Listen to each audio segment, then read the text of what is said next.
Okay, welcome. Tyler and I have been asked to do some short videos on the book of James, just to give us all something to focus on for the next several weeks as we wait for the arrival of Pastor Rock. So this morning we're looking at James 1, verses 1 through 18, and then next week Tyler will finish James chapter 1. So we want to focus in just on two different places here. First of all, I'll read the first 4 verses, and then we'll kind of zero in there for a few minutes. Then we'll go down to verse 12 through 13. James 1, verse 1.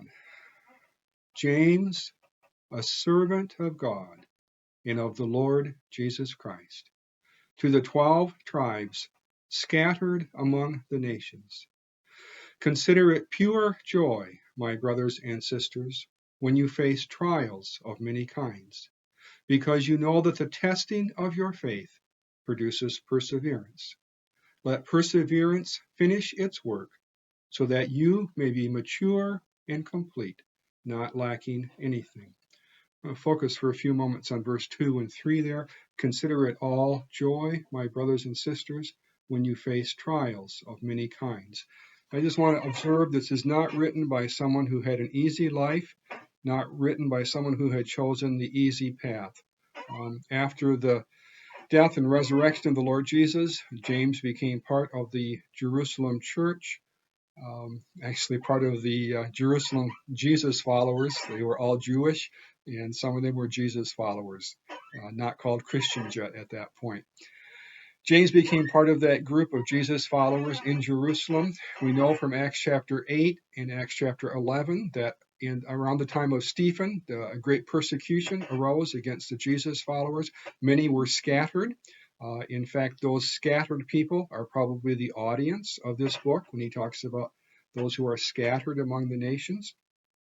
A little bit later, when those were scattered, many were scattered, James felt led to stay, to anchor there in Jerusalem and continue to pray for the Jewish people.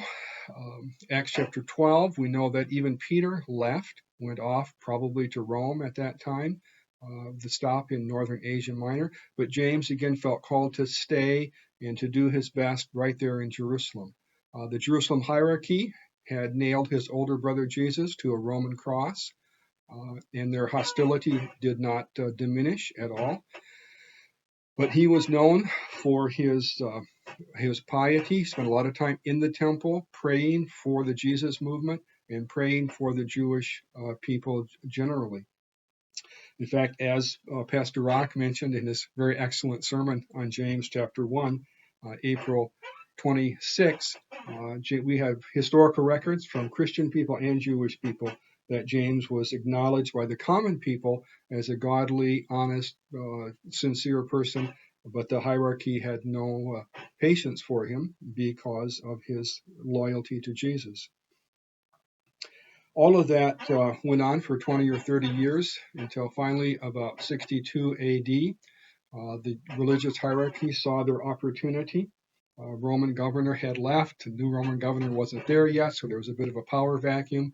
And so the religious authorities stirred up a mob of people who pushed James off the pinnacle of the temple. He crashed into the valley below, and they dropped large rocks on him, and he ended his life as a martyr for the Lord.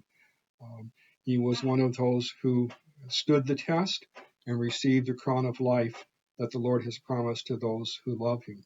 So when we look at verse 2 and 3, consider it all joy, my brothers and sisters, when you face trials. This is not written by somebody who had an easy life.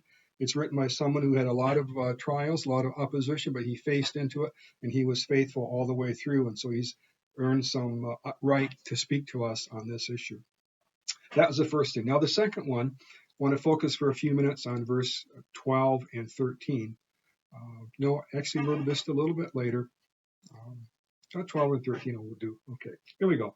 Blessed is the one who perseveres under trial, because having stood the test, that person will receive the crown of life that the Lord has promised to those who love him. And we just talked about James and how he fulfilled that. But notice the word test there.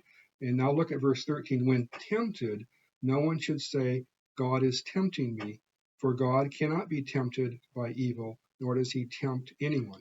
I want to talk a little bit about the difference between testing and tempting. God allows us to be tested. The enemy tempts us. Best explanation I've heard of that was years ago. Go back into a village, a small country village, a couple generations back. And in that small country village, the constable, after dark, is walking through the village. And he's walking through the village. He's testing each door to make sure it's securely locked so that the inhabitants inside are safe and secure for the night. He's testing every door to make sure it's solid.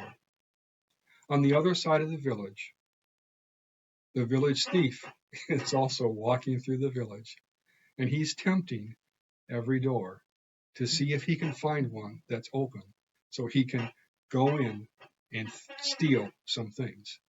Now, those two guys look very similar. It's one guy alone walking through the village in the night checking doors. But the purpose of the constable is to test it to make sure it holds. The purpose of the thief is to try to tempt it, to try to make it fall. And James says that it is the enemy who is tempting us. He wants us to fall, but God allows these testings to make us stronger and to give us an opportunity to say, we will hold the course.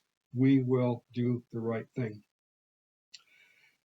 I was in the post office some years back, and we were in kind of a long line, as sometimes happens, the downtown post office. We were in a long line, and a little bit of, it wasn't moving too fast, a little bit of restlessness came up in the line, and we were being tempted to complain, obviously. We were being tempted to complain or crab. And as that tension rose a little bit, someone said, what good is patience if we never have an opportunity to exercise it? This is a test of our patience. And somehow that was said in just the right way. Everyone who rose to the test kind of laughed and shoved off the temptation to grumble.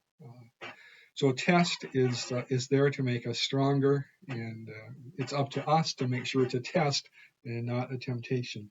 The kite, someone said, rises best when the wind is brisk.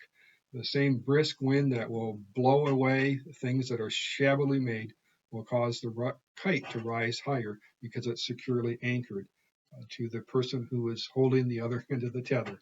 So let's just remember the Lord is holding that tether, and if the wind is against us, angle your kite so that you rise. Lord, help us to be faithful to Him even during time of trial, and to be looking forward to that crown of life. So, okay, as I said, Tyler and I are switched back and forth. The good thing about this whole system is that if you have questions on these passages as we do them, or looking forward to the ones we'll be doing, you can email us and we can try to address those. So thanks for joining us. Yeah, bye-bye.